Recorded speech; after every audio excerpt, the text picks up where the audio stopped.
Palavras soltas ao vento, mas que seja o desejo profundo de cada coração, conhecer a vontade de Deus e buscá-la, colocar em prática na vida. Te pedimos agora que o Espírito Santo de Deus, que conhece cada realidade, que conhece cada coração, ministre de uma forma pessoal e única, renova as esperanças, renova a fé, fortalece aquele que está abatido, aquele que está triste, anima aquele que está alegre, feliz, que ele possa cada dia mais se regozijar na presença de um Deus que é bom, tremendo e poderoso. É o que te pedimos em o nome de Jesus, o nosso Deus. Amém? Aleluia. Você pode assentar-se.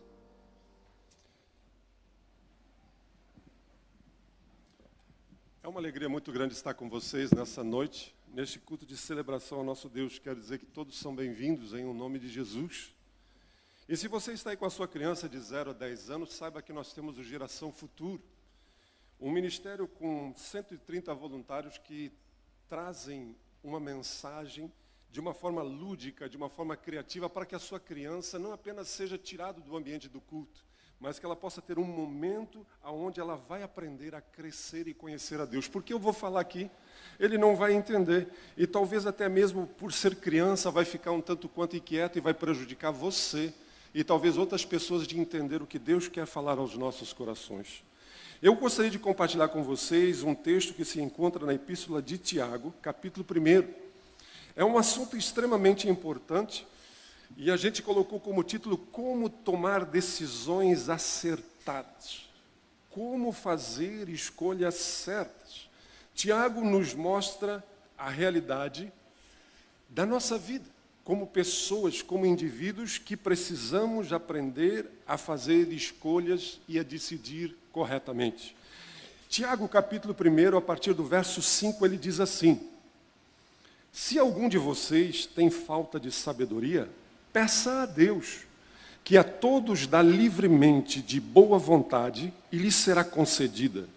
Peça, porém, com fé, sem duvidar, pois aquele que duvida é semelhante à onda do mar, levada e agitada pelo vento.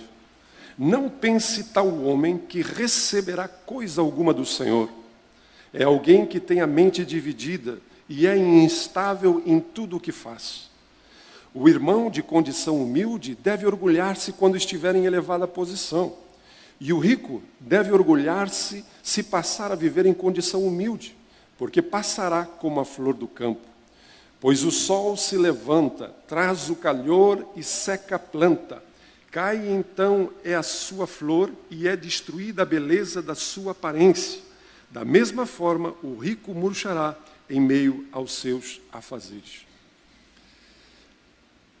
A qualidade da sua vida, a qualidade das nossas vidas, ela é determinada pela sabedoria ou pela tolice das escolhas que a gente faz. Sempre que você está diante de decisões, sempre que você está diante de escolhas, ou você é sábio, ou você é tolo, estulto, louco. E Deus nos diz que a nossa vida precisa ser vivida com a sabedoria de fazer escolhas certas. Por quê? A cada dia, eu e você somos deparados com decisões, escolhas. Não apenas a escolha da camisa que eu vou botar, da roupa que eu vou vestir, mas escolhas que trazem no seu bojo, trazem no seu contexto decisões que vão impactar a minha vida, a vida das pessoas que estão ao meu redor, talvez de uma forma irreversível. Por isso precisamos aprender a ser sábios e tomar atitudes acertadas. Um pensador chamado Frank Morton, ele dizia: nós tomamos as nossas decisões e as nossas decisões nos fazem. Cada um de nós somos frutos das escolhas que fizemos. Existem coisas que você não tem como escolher, mas a grande parte do que somos hoje são frutos das nossas escolhas. A qualidade da sua vida, a qualidade da nossa vida será determinada pelo tipo de escolhas que fizemos. E como a gente faz escolhas acertadas? Certa vez um sábio mestre foi procurado por um jovem que queria ser bem-sucedido e ele disse: mestre, de que forma eu poderei ter uma vida plena, uma vida de sucesso? E o mestre olhou para ele e disse: você precisa fazer escolhas sábias, decisões sábias. E como eu faço para fazer escolhas sábias, tomar decisões acertadas? Você precisa ter experiência. E como eu adquiro experiência? Perguntou. Fazendo escolhas erradas. Porque errar está na sua natureza. Só que sabe o que é mais difícil? É que eu e você às vezes somos muito cabeça dura. Existem pessoas que continuam tropeçando e tropeçando sempre na mesma pedra. Elas continuam a sua vida sendo totalmente dirigido pelas suas paixões, pelos seus sentimentos, pela sua vontade, pelo seu coração, que a Bíblia nos diz que é enganoso, e vivem fazendo escolhas erradas, tomando decisões equivocadas porque não buscam sabedoria. Todos nós, seres humanos, temos dentro de nós uma grande potencialidade para o erro. Todos nós temos dentro de nós um grande potencial para fazermos escolhas equivocadas. Talvez você esteja aqui essa noite e você está diante de algumas decisões difíceis essa semana. Talvez você esteja diante de algumas escolhas que vão impactar e vão mudar a sua vida e a vida de pessoas que estão ao seu redor. Talvez você não vai enfrentar isso semana que vem, mas eu digo para você que cedo ou tarde você vai ter que lidar com escolhas. Por isso é fundamental aprendermos o que a Bíblia nos ensina. Tiago nos mostra qual é o problema, ele nos mostra qual é a receita, qual é a prescrição que Deus nos dá para obtermos a resposta, e ele nos diz que Deus nos dá uma promessa. A primeira coisa que ele nos diz é que o problema meu e seu é a indecisão.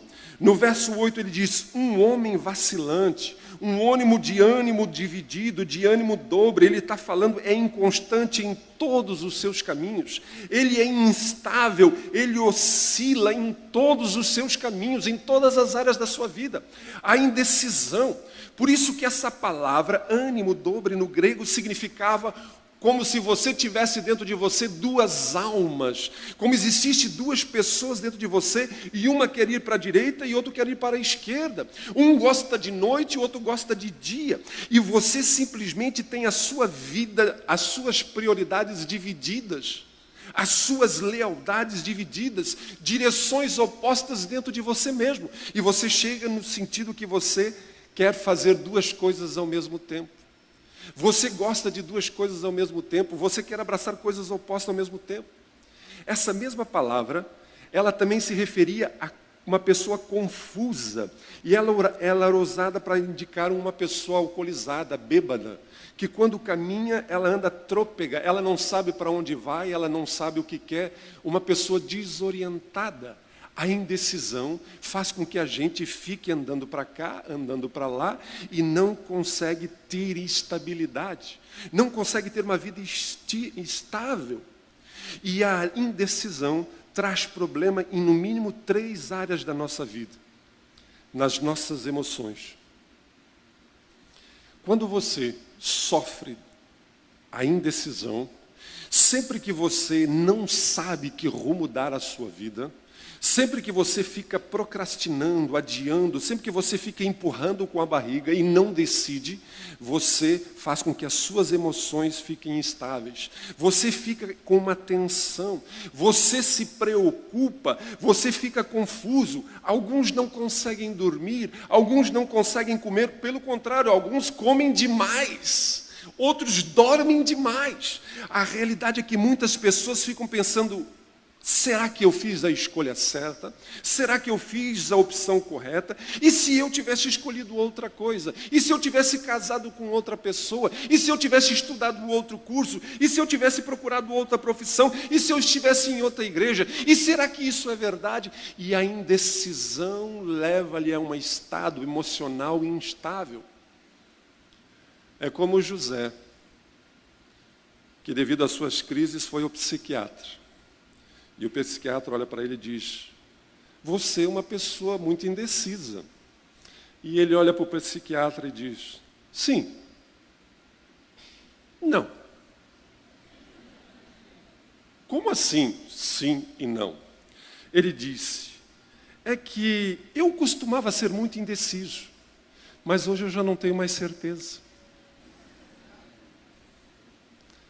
A gente ri. Mas tem gente que até hoje não sabe o que é da sua vida.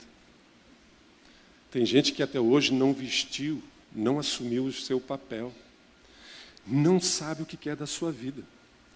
E eu quero que você coloque uma coisinha na sua cabeça. Todas as pessoas que são indecisas, quase sempre são infelizes, habitualmente são infelizes, porque elas nunca conseguem viver o presente, elas nunca conseguem usufruir o que estão vivendo, porque elas sempre estão dizendo, será que eu estou no lugar certo? Será que eu estou fazendo a coisa correta? Será que eu decidi certo? Será que eu estou com a pessoa certa? Será que isso era bom? Será que eu não devia ter feito diferente? E isso os leva a viver uma vida infeliz. A indecisão não só mexe com as suas emoções e desestabiliza você, mas ele provoca instabilidade nos seus relacionamentos. Case com uma pessoa indecisa, viva com uma pessoa indecisa, ela simplesmente não quer assumir compromisso, porque isso traz falta de comprometimento e isso destrói casamentos. Eu já presenciei maridos que perderam excelentes mulheres porque ele nunca se posicionou. Quantas mulheres perderam bons maridos porque ela nunca se entregou? Quantos casamentos aqui na igreja foram marcados e quando chegava perto a pessoa disse, eu não sei bem se é isso que eu quero, e se desfaz. Porque simplesmente estão vivendo a indecisão. Eu não sei se eu quero ficar, eu não sei se eu quero sair, eu não sei se eu me entrego, eu não sei se eu posso ficar com essa pessoa, se é essa pessoa que eu quero, eu não sei se é esse emprego, eu não sei se é essa carreira, eu não sei que curso eu vou fazer, eu não sei de que lado, eu não sei se eu quero ser promovido, eu não sei se eu tenho mais responsabilidade. Pais que dizem uma coisa para os seus filhos hoje e amanhã eles dizem outras coisas. Ele diz para o filho, filho, tem que ser assim, amanhã ele está dizendo outra coisa, e os filhos dizem, pai, qual é a sua? A indecisão traz prejuízo. E por incrível que pareça, a gente gasta muito mais energia, é muito mais estressante, é muito mais cansativo viver na indecisão do que decidir. Então tem pessoas que ficam pensando, se eu decidir isso vai trazer muito sofrimento, e elas não decidem, acham que não decidiram, mas na verdade, não decidir já é uma decisão. Então tem gente que vai empurrando com a barriga, esperando que as coisas se ajeitem, esperando que as pessoas decidam por ela, que os céus decidam por eles, e não conseguem viver uma vida estável, e continuam instável nos seus relacionamentos, porque estão sofrendo a indecisão. Mas não somente as nossas emoções, não somente os nossos relacionamentos, mas Tiago diz que a vida espiritual de uma pessoa indecisa é instável. Ele diz que as suas orações não surtem efeito. Ele diz, não pense tal pessoa que receberá alguma coisa de Deus. Por quê? Por que as pessoas indecidem, as suas orações são bloqueadas? Porque elas não sabem nem o que querem orar. E Deus não é tolo, Deus não é bobo, Deus não é um guri de recado. Ele conhece o seu coração e percebe que você não sabe nem o que está pedindo, porque no fundo você não é decidido, você não sabe o que quer. Você vive uma vida dúbia, uma vida com uma dupla personalidade. Hoje você vem no culto, você canta, é tão bom, e você decide, eu vou entregar a minha vida a Deus, eu vou fazer assim, vou fazer assado, você sai daqui pronto para viver uma nova vida, decidi. Amanhã de manhã para levantar, amanhã de manhã quando você vai lidar com o seu dia a dia, você já começa a dizer, não, eu acho que eu me empolguei, eu acho que aquele pastor usou neurolinguística e tentou me convencer, eu acho que eu me deixei levar para as emoções, na verdade eu quero ficar com um pé com Deus e um pé vivendo a minha vida, eu quero viver uma vida onde que deixa as coisas indo assim porque Deus é bom e no fim tudo vai se acertar. Tiago nos diz que quando você vive esse conflito em fazer a sua vontade ou fazer a vontade de Deus, você não vai conseguir nada.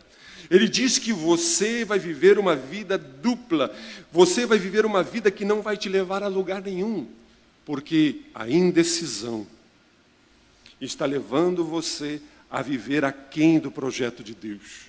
Esse é o problema de tantas vidas instáveis. Mas Tiago não apenas nos diz que o problema é indecisão, mas ele nos dá uma solução. Ele diz: adquira sabedoria. Adquira sabedoria. Ora, se algum de vocês tem falta de sabedoria, diz Tiago, peça a Deus, que a todos dá liberalmente, não censura, e ser-lhe-á dado. Você quer viver uma vida para fazer escolhas certas, decisões corretas? Busque sabedoria. Como eu faço isso, pastor? Primeira coisa que a Bíblia nos diz, que Tiago nos diz é: admita que você necessita de sabedoria. Aqui ele é um tanto quanto sarcástico. Tiago, ele chega e diz assim: se algum de vocês aí precisa de sabedoria, eu perguntaria aqui, quem, não precisa levantar a mão para não passar vergonha, quem aqui acha que não precisa de sabedoria? Quem acha aqui que já sabe fazer todas as escolhas, decidir todas as coisas? Por que Tiago diz, se alguém tem falta de sabedoria? Ele estava sendo um pouco irônico, porque todos nós precisamos reconhecer que já fizemos muitas escolhas, decisões erradas e equivocadas. Fomos tolos, fomos estúpidos, fomos levados pelos nossos sentimentos e fizemos escolhas sem sabedoria. Então a primeira coisa que eu e você precisamos fazer para termos sabedoria de Deus é admitir. Porque se eu e você não admitirmos, nós não teremos sabedoria de Deus. Algumas pessoas confundem sabedoria com conhecimento. Eu estou na igreja, eu sou formado em teologia, eu tenho pós-graduação em psiquiatria e filosofia, e psicanálise, psicologia, antropologia, e não sei mais o que, e eu sou doutor nisso, doutor naquilo. A cabeça é desse tamanho, mas são desse tamanho em sabedoria. Conhecimento é diferente de sabedoria. Sabedoria é quando você aprende a colocar em prática o conhecimento que Deus lhe revela. Sabedoria é você ver a sua vida na perspectiva de Deus. É quando você entende a perspectiva de Deus e toma as suas decisões baseadas nos princípios e nos valores de Deus. Isso é sabedoria. Por isso que a própria palavra filosofia significa, vem do grego sofia, sabedoria, fila, significa amor à sabedoria. O mundo aí fora está impressionado com o conhecimento. Você tem que sair por aí dando carteiraço, colocando no seu cartão de visita, dizendo a sua formação. As pessoas ficam impressionadas com o conhecimento. Deus não dá bola para conhecimento, porque existe muitas pessoas semi-analfabetas, muitas pessoas apenas com ensino básico, que são mais sábias que muitos doutores, que não conseguem se relacionar com a sua família, se relacionar com os seus filhos, não conseguem viver uma vida na presença de Deus porque são tolos. Falta-lhes sabedoria. O que você faz com o seu conhecimento? Você faz bom uso do conhecimento que Deus tem lhe dado? A sabedoria é a nossa capacidade de tomar decisões da maneira que Deus tomaria.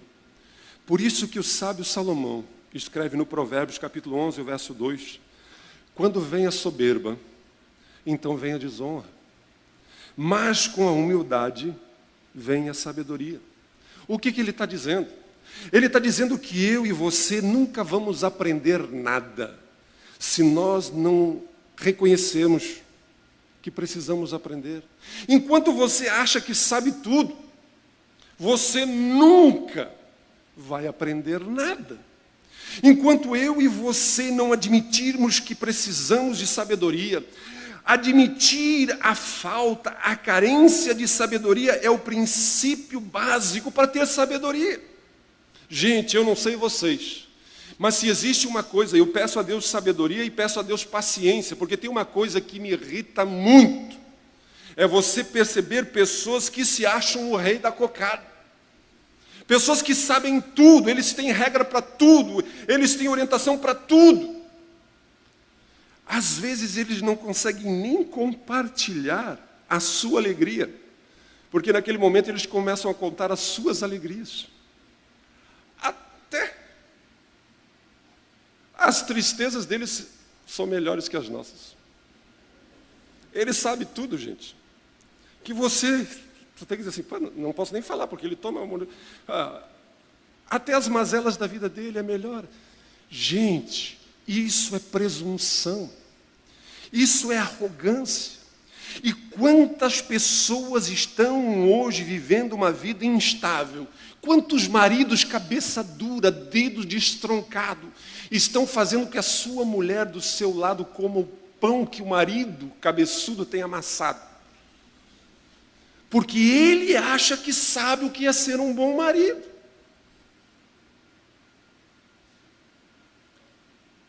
A chave da sabedoria é começar dizendo, eu não sei. Qual foi a última vez que você disse, eu estava errado? Qual foi a última vez que você disse, eu fiz uma escolha, eu decidi de uma maneira equivocada?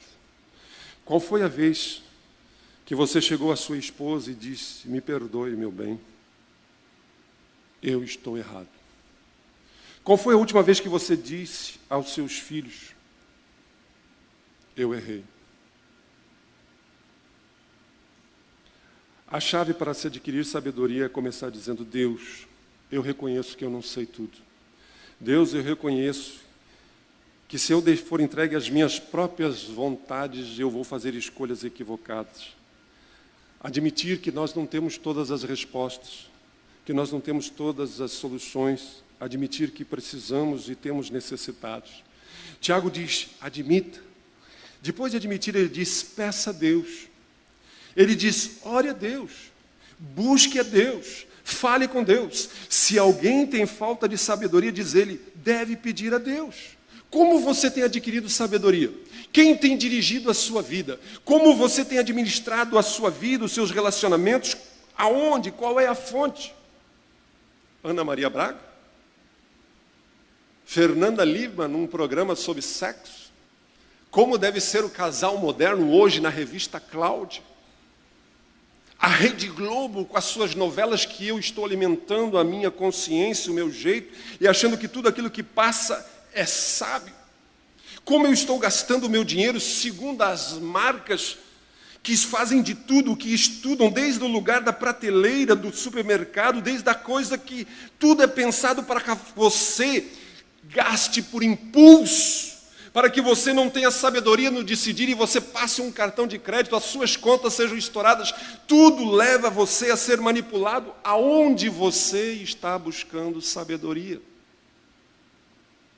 Com o seu professor muito culto na faculdade? A Bíblia diz que você começa a encontrar sabedoria quando você pede a Deus. Porque é de Deus que vem a sabedoria.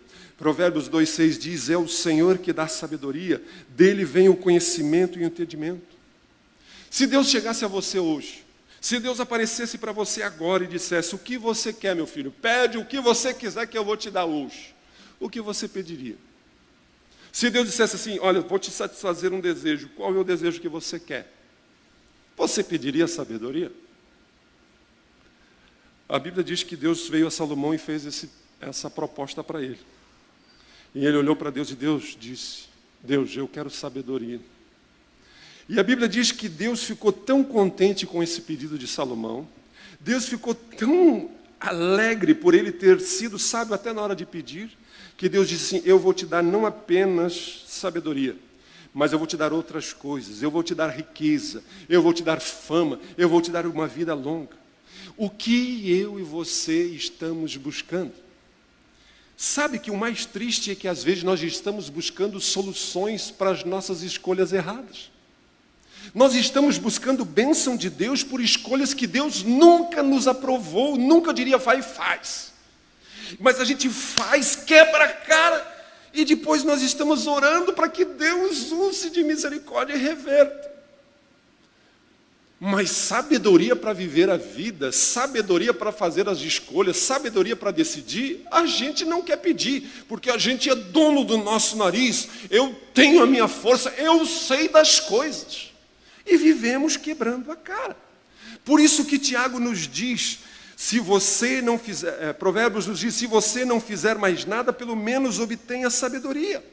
E sabe por que você e eu muitas vezes não temos sabedoria? Tiago nos diz, porque vocês não estão pedindo, porque vocês não estão buscando. Então Deus está dizendo a mim e a você que o problema nosso é a nossa indecisão, mas que Deus quer que eu e você busquemos nele sabedoria, admitindo, reconhecendo que nós precisamos, que nós carecemos disso. Nós precisamos pedir a Deus com fé, orando a Ele, mas precisamos, acima de tudo, esperar uma resposta. Se a oração é a chave para a sabedoria, a condição é a fé. Existem pessoas que as suas orações são tão formais, as suas orações são tão frias, as suas orações são tão sem fé, que eles oram e eles mesmos acreditam que a oração deles não tem valor nenhum. Eles mesmos não acreditam. Eu já sabia que não ia dar nada mesmo. Eu já sabia que não ia acontecer. Eu já sabia que Deus não ia me ouvir.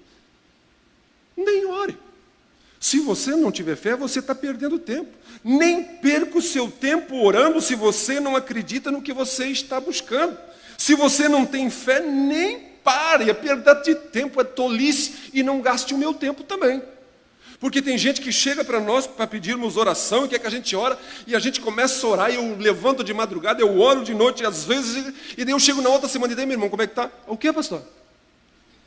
Aquilo, semana passada, não, aquilo eu já estou noutra. Você está rindo? Agora eu digo uma coisa, se você já fez isso comigo, eu vou te contar, né? Tem gente que escreve no papel e larga aqui para nós orarmos. Mas eu vou dizer para você que se você não crê, se você escreve só para descarrego de consciência, não perca seu tempo, nem o meu, nem o nosso. Porque a Bíblia diz que você precisa ter fé, você precisa acreditar. E como eu demonstro que tenho fé? Agradecendo com antecedência. Existem pessoas que querem agradecer depois que a coisa já está na mão, depois que a coisa está resolvida. Isso não é fé. Agradecer depois que as coisas aconteceram, qualquer um faz isso. Agora, ter fé é você agradecer, você ter a expectativa, antever. O escritor aos Hebreus diz que a fé é a convicção de coisas que não se veem, a certeza de coisas que não existem. Agora, ter fé depois que as coisas estão concretizadas não adianta nada. Mas a dúvida, ela debilita, a dúvida, ela mina, ela impede Deus de agir nas nossas vidas.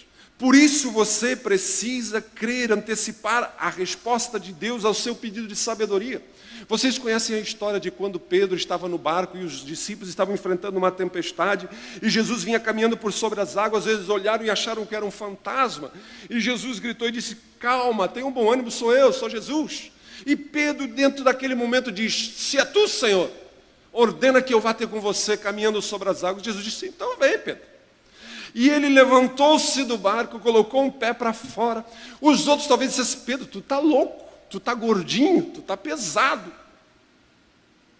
Mas ele botou os pés e caminhou sobre as águas. Gente, para ficar dentro do barco não precisa ter fé. Existem muitas pessoas que estão querendo resposta de oração, mas não querem botar o pé na água. Não querem sair de dentro do barco, não têm fé para sustentar as suas orações, e isso não leva a lugar nenhum. E quando Pedro teve fé para sair do barco, a Bíblia diz que ele começou a andar sobre as águas. Mas de repente, ele tira os seus olhos de Jesus e ele pensa, o que eu estou fazendo? Eu não sei qual era a idade de Pedro, mas ele era pescador. Quantas vezes esse homem deve ter mergulhado, nadado, tomado banho naquelas águas? E uma coisa ele sabia, que Pedro não consegue caminhar sobre as águas. Então ele olhou para si mesmo e ele disse, o que eu estou fazendo é impossível. E ele afundou. Sempre que eu e você tirarmos os nossos olhos de Deus, aquele que nos sustenta, aquele que nos dá graça, e olharmos para as nossas vidas, olharmos para as circunstâncias ao nosso redor, você vai afundar. Por isso que existem tantos cristãos desestabilizados. Por isso que existe tantos cristãos doentes da alma. Por isso que existe tantos cristãos que têm uma vida de alto e baixo, porque eles não conseguem viver a sua vida constantemente olhando e buscando no Senhor sabedoria para viver. Deus está dizendo a mim e a você que talvez hoje você tenha um grande problema. Talvez você tenha uma grande decisão que precisa ser tomada. E talvez a razão pela qual você não tem sabedoria, que você não tem encontrado o que deve fazer, é porque você está olhando para o tamanho do seu problema. Olhe para Deus, busque em Deus sabedoria. Deus, eu reconheço que eu não sei qual é a melhor decisão, eu não sei qual é a melhor escolha, mas eu quero que Tu me revele a Tua graça, que Tu me dê sabedoria. Eu quero estar em paz contigo e comigo mesmo diante dessa escolha, dessa decisão. Deus é especialista no impossível. Deus é especialista em nos dar graça. Por isso, tire os seus olhos do problema. Tire os seus olhos para as decisões e volte-se para Deus. Porque se você continuar olhando para você mesmo, se você continuar olhando para os seus problemas, você vai afundar. Por isso que Tiago diz: aquele que duvida é semelhante à onda do mar, que é levada e agitada pelo vento. Infelizmente, existe uma quantidade enorme de cristãos, de crentes em Jesus, que são como uma garrafa PET vazia largada no mar. Ela vai para cá e vai para lá, porque eles são vítimas das circunstâncias. Eles são vítimas, eles são levados conforme o vento sopra, porque eles não têm convicção, eles não têm fé, eles são duvidosos no seu coração. De vez em quando, eventualmente, eles oram antes de uma decisão, como se a oração fosse o último recurso. Mas a oração deveria ser a primeira opção na vida de todo homem e de toda mulher.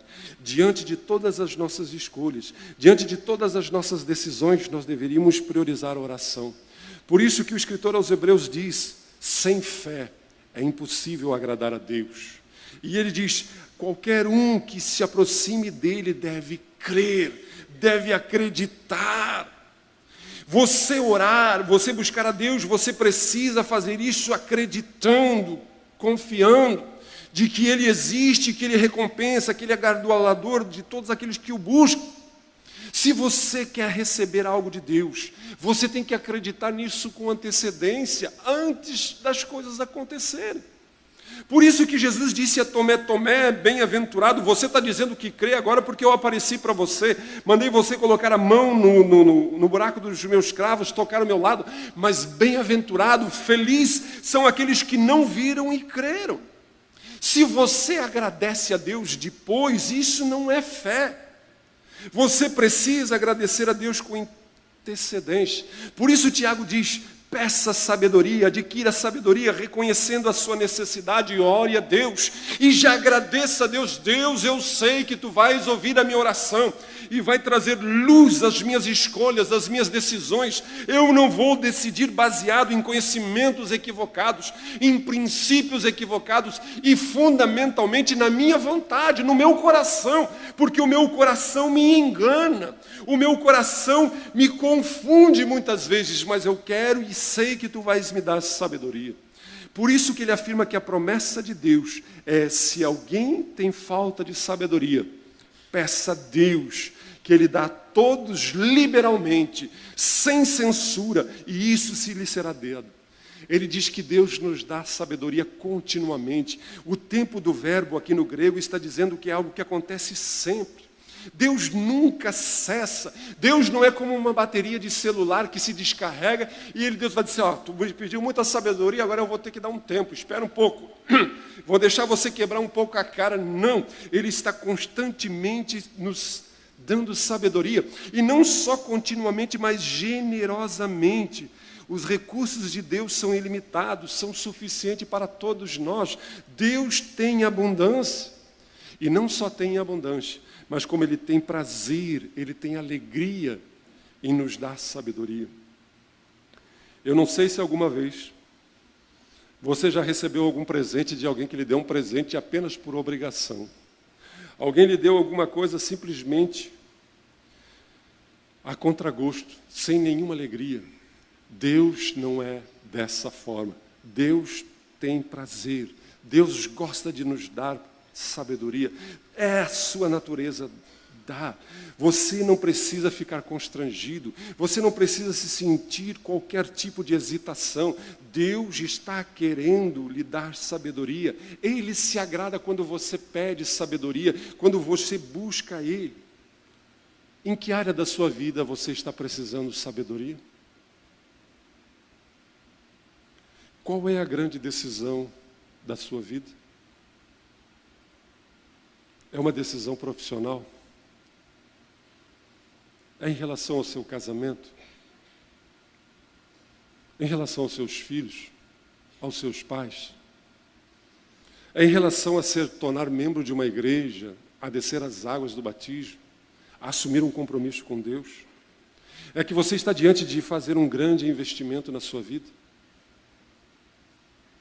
Deus quer lhe dar sabedoria.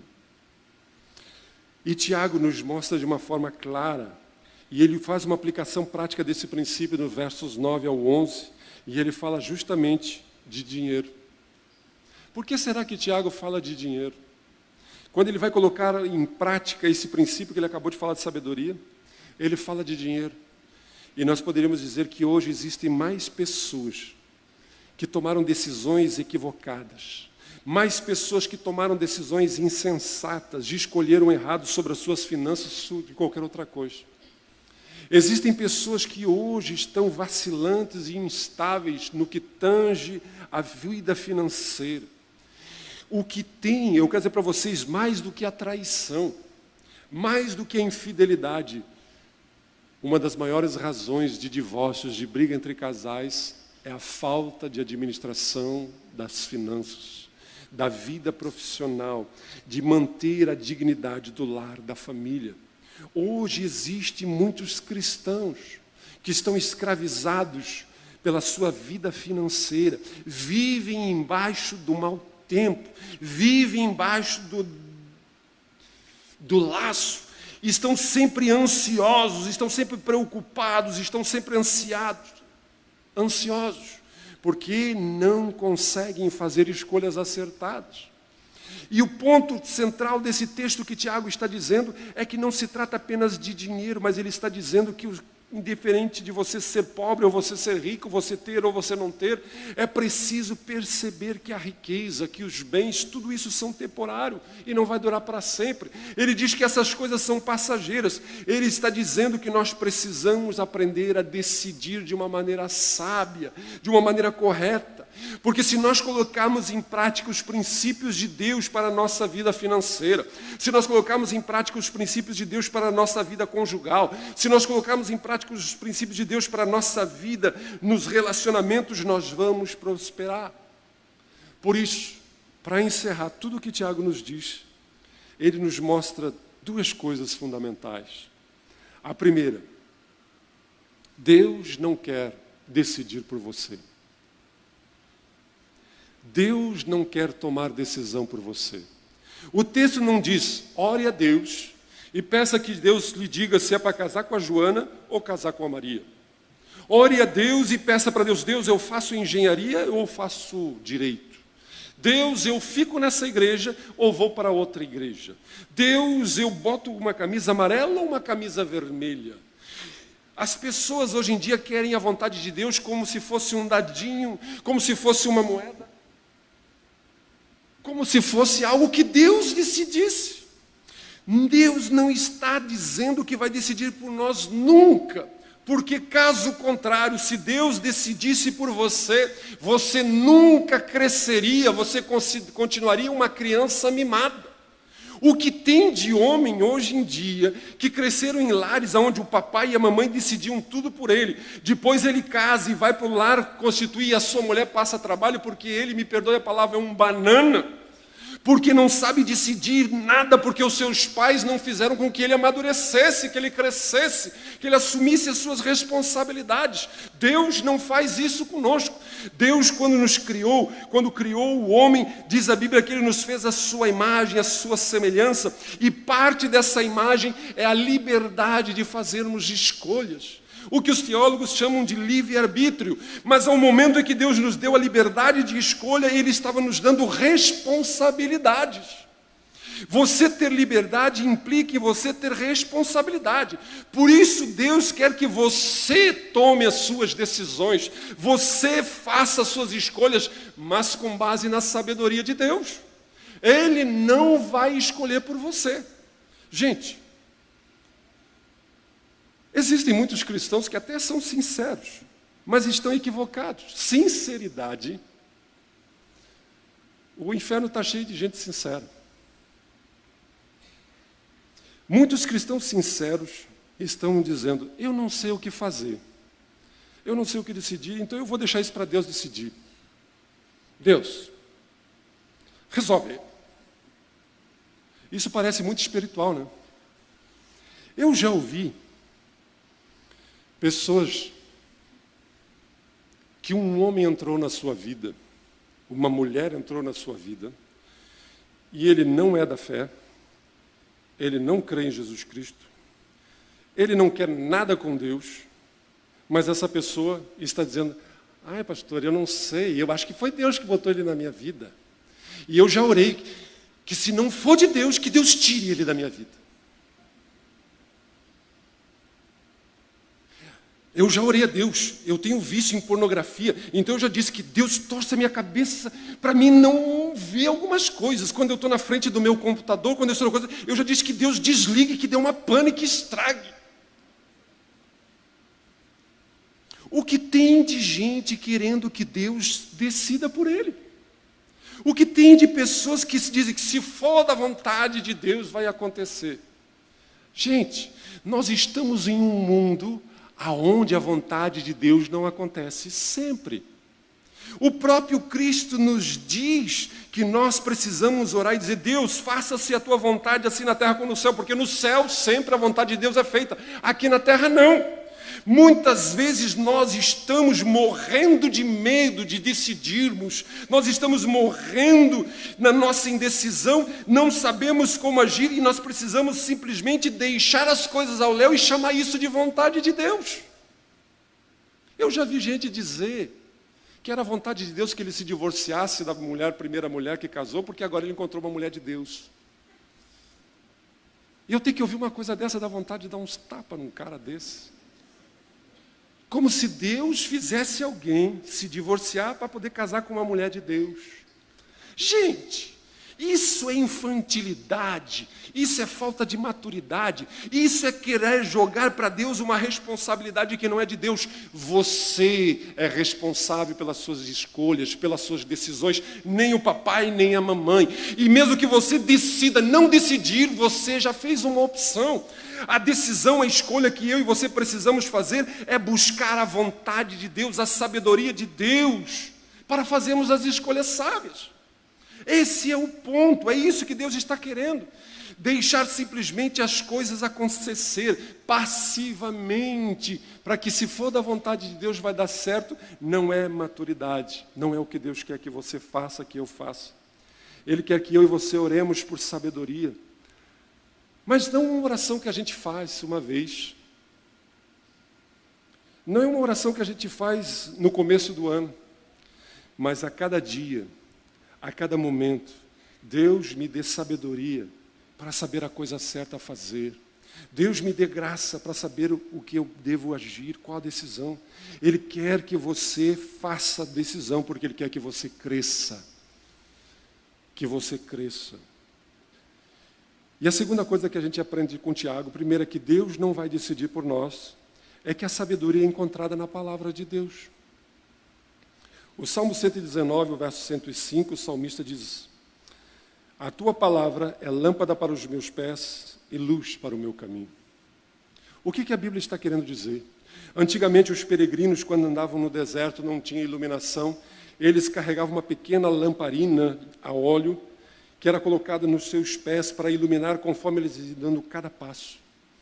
Aquela lamparina não iluminava todo o caminho deles, mas conforme eles iam dando um passo após do outro, a lamparina simplesmente impedia eles de pisarem em um buraco ou pisarem em algum animal peçonhento, mas conforme eles caminhavam.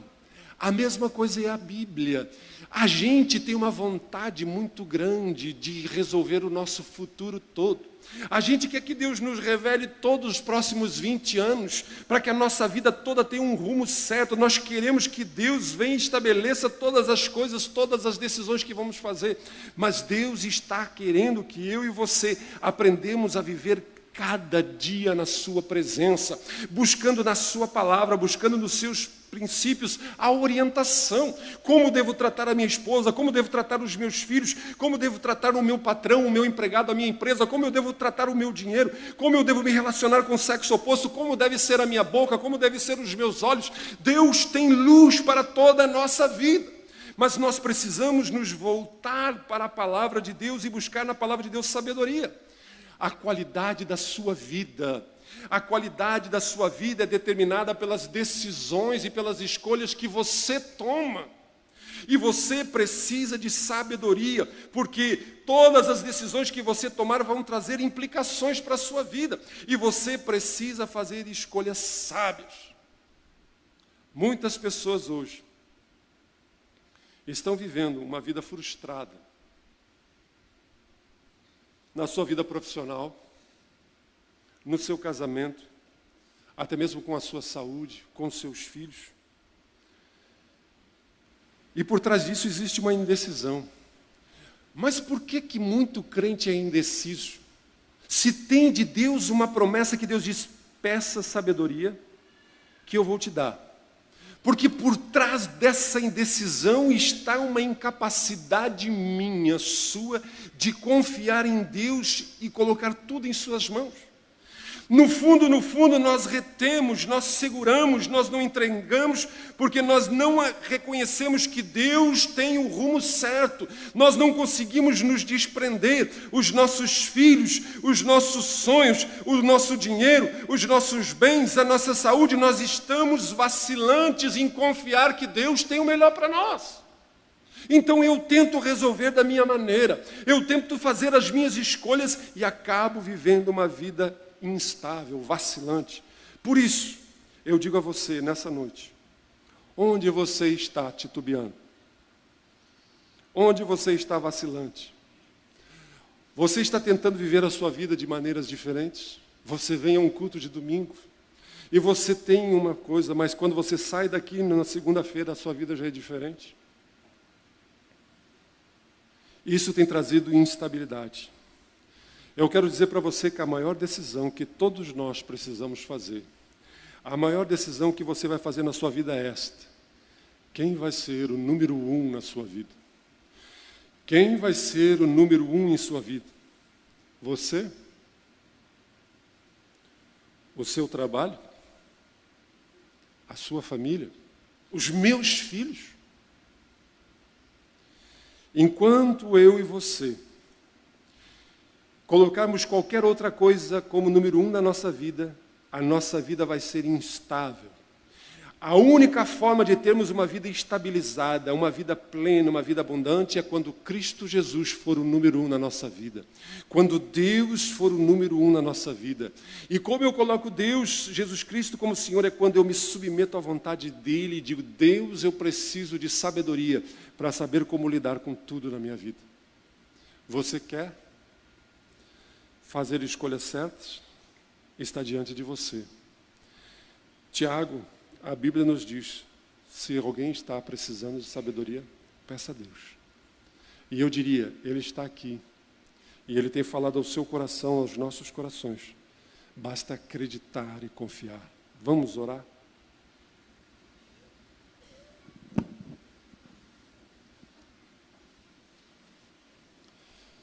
Pai, eis aí a vida dos teus filhos e das tuas filhas. Tu conheces a realidade de cada um. Tu conheces, Senhor Jesus, as ansiedades, as instabilidades. Alguns estão diante de decisões que implicam, Pai, o seu relacionamento, implicam a sua vida profissional, implicam, Senhor, as suas emoções. Alguns estão diante de dilemas, alguns estão dizendo, se eu tivesse feito outra opção. As pessoas hoje estão pensando se pudessem voltar atrás e fazer outras escolhas. Pessoas que estão presas às escolhas, às decisões do passado. Pessoas que estão com medo. Pessoas que decidiram ficar em cima do muro e simplesmente empurrar com a barriga. Mas agora, em nome de Jesus, eu te peço que o Espírito Santo de Deus convença, mostre, traga luz, compreensão a cada coração aqui, a cada homem, a cada mulher, em nome de Jesus.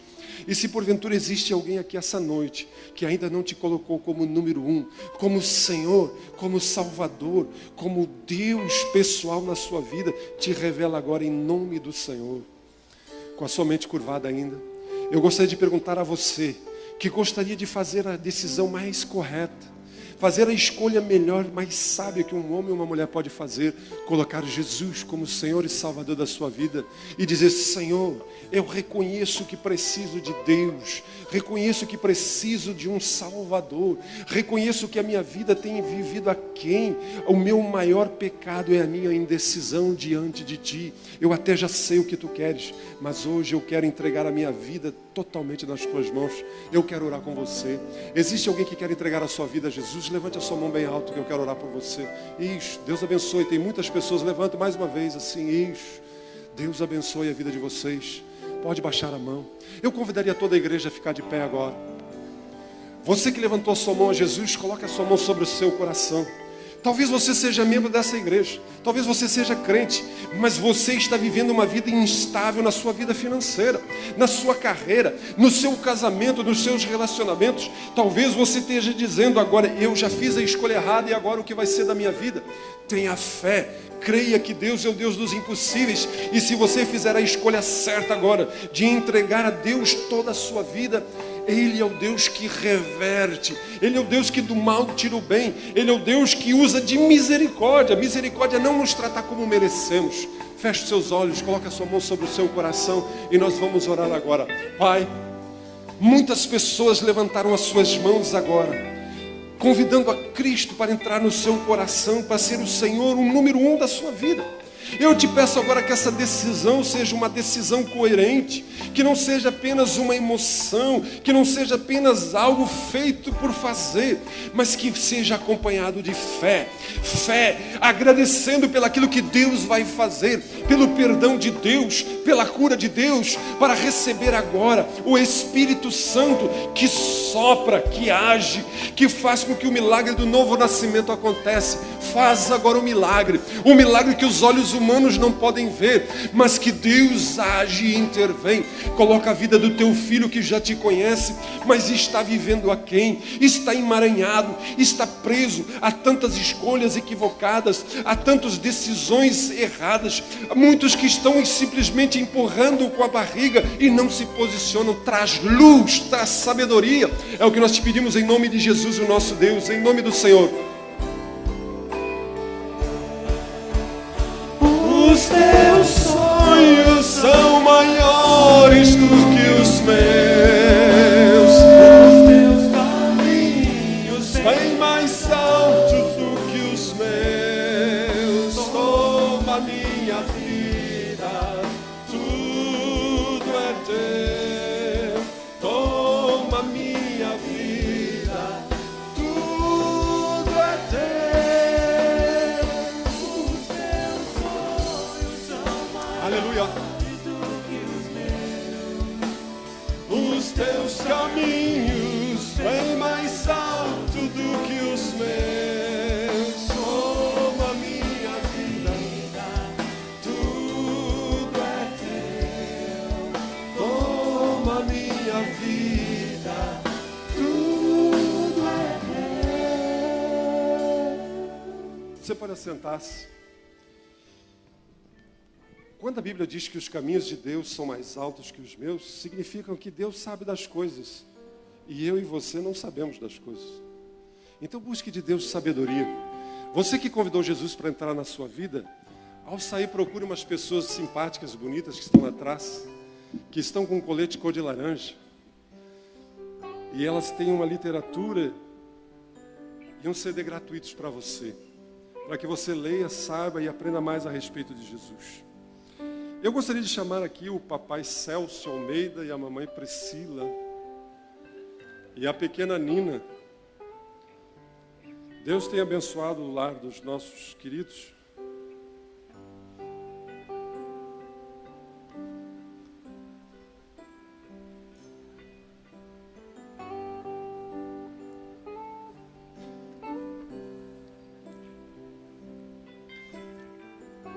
Eu vou chamar a vovó também, o vovô. Pode vir a vovó. As tias, se quiser vir também. Os tios. A bisa, que se quiser vir, vem. Vem todo mundo.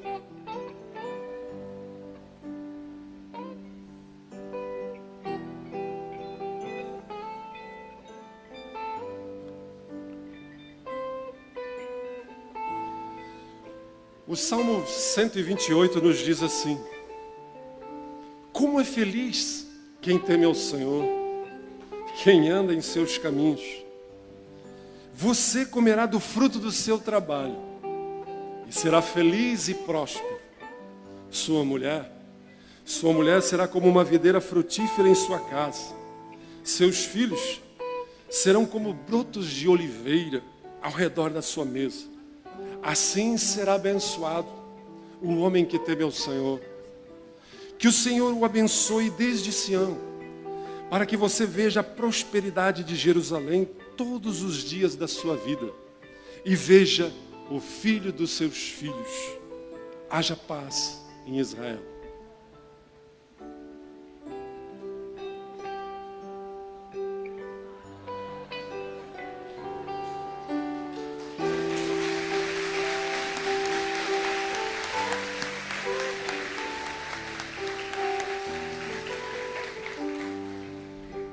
Há 29 anos e 4 meses, eu trouxe a minha filha Priscila, ali naquele tempo menor na frente. E juntamente com a minha esposa, nós não sabíamos quantos filhos teríamos. Mas nós a consagramos ao Senhor, apresentamos ao Senhor. Mas como disse esse texto que acabamos de ler, o Senhor é muito bom. Deus me deu mais 3 filhos, 4 filhos ao todo. E hoje eu tenho o prazer, a dádiva, a alegria de segurar nas minhas mãos a Nina. A Nina é a primeira das minhas netas, não sei quantas eu vou ter. Mas o meu desejo é que Celso e Priscila aprendam a andar neste caminho. Porque nesse caminho ninguém leva ninguém na carona. Se eu pudesse levar alguém no meu bolso, na carona, mas cada um vai ter que fazer as suas escolhas. E o meu desejo é que você, Priscila, você, Celso, façam as escolhas certas. E ensine a pequena Nina a andar neste caminho. E se Deus me der mais 30 anos de vida, eu quero um dia estar apresentando a filha da Nina aqui para vocês. Eu convidaria todos a ficar de pé e nós vamos orar ao Senhor.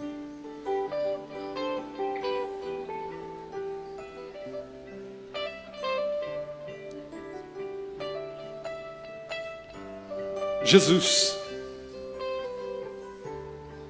Tu és bom, Tu és tremendo e Tu és poderoso. E eu carrego agora em meus mãos o milagre da vida. Que Tu tenha abençoado a minha filha Priscila e o meu genro Celso. E eles a trazem diante de Ti porque reconhecem a bondade do Senhor, a misericórdia do Senhor. E eu Te peço agora em nome de Jesus, abençoa o crescimento da Nina, físico, emocional, espiritual.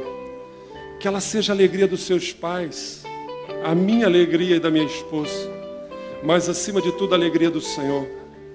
Que essa criança possa, Senhor Jesus, glorificar o Teu nome em todas as coisas. Dá sabedoria aos pais, para que possam ensiná-la no caminho do Senhor, para que seja grande a paz da pequena Nina, em nome de Jesus. Amém. Deus abençoe ricamente a vida de todos vocês.